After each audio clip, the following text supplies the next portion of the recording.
Our story begins with the city of Mecca. It is said that when Adam and Eve were first expelled from paradise, the two were separated, with Eve having landed near the city of Mecca and Adam having landed somewhere in the Far East. After many years of searching for one another, Adam finally managed to make his way down through the Arabian Peninsula to Mecca, and it was at the top of Mount Arafat, just outside the city of Mecca, where the two were finally reunited. Mecca is also significant because it is considered the first place on earth that God Almighty was worshipped alone. And so, it was at that very spot that Abraham and his son Ishmael built the first house of worship for God.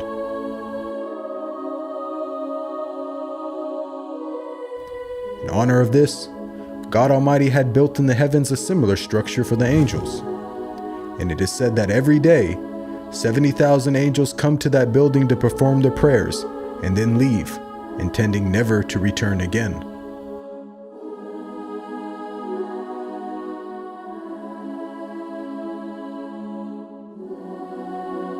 When Abraham and Ishmael had finished building the sacred house, there was still one brick that had to be put in its place. And so, Abraham sent his son Ishmael off to find a unique stone that he could put there. But God Almighty destined that the final stone that was to be laid would not be from the material of this world, but instead a stone directly from the heart of paradise. The angel Gabriel then brought the stone down to Abraham, who proceeded to put it in its proper place. It is said that when the stone first came down, it was a pure white color.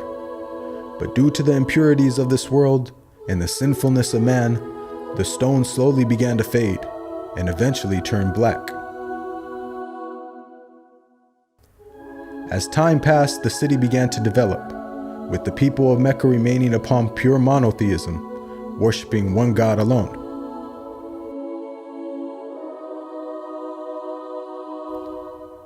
This despite the fact that their neighbors in Egypt, Mesopotamia, and the Levant had been practicing paganism for centuries. But this was all to change when a merchant by the name of Amr ibn Luhay had decided to conduct his business outside of Mecca. Amr then proceeded to journey northwards until he reached the lands of Levant. There, Amr would witness for the first time things like modern architecture, advanced literature, and of course, the practice of paganism. Amr was so impressed by all that he had seen that before leaving, he asked if he could take one of the idols back home with him. The people agreed, and so Amr took the idol and placed it along with the other goods and merchandise in his caravan.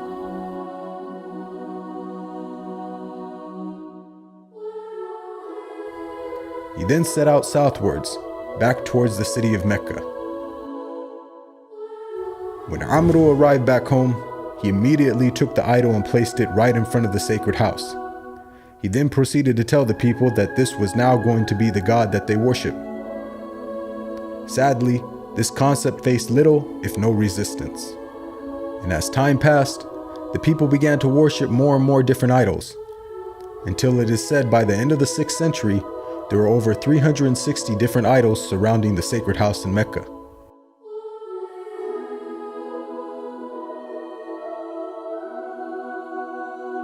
As the years passed and paganism became more prominent throughout the world, the people who still practiced monotheism knew that the coming of a new prophet was close at hand. And so, either through deductive reasoning or through interpretation of their holy text, many had concluded that the Arabian Peninsula was the most probable place God would send his new prophet. For at the time, the Roman Empire and the Persian Empire had extremely repressive governments and were hostile towards any type of rebellion, be it ideologically or politically. While the Arabian Peninsula, on the other hand, though also deeply mired in paganism, was a land ruled by tribal law and never had a real central government.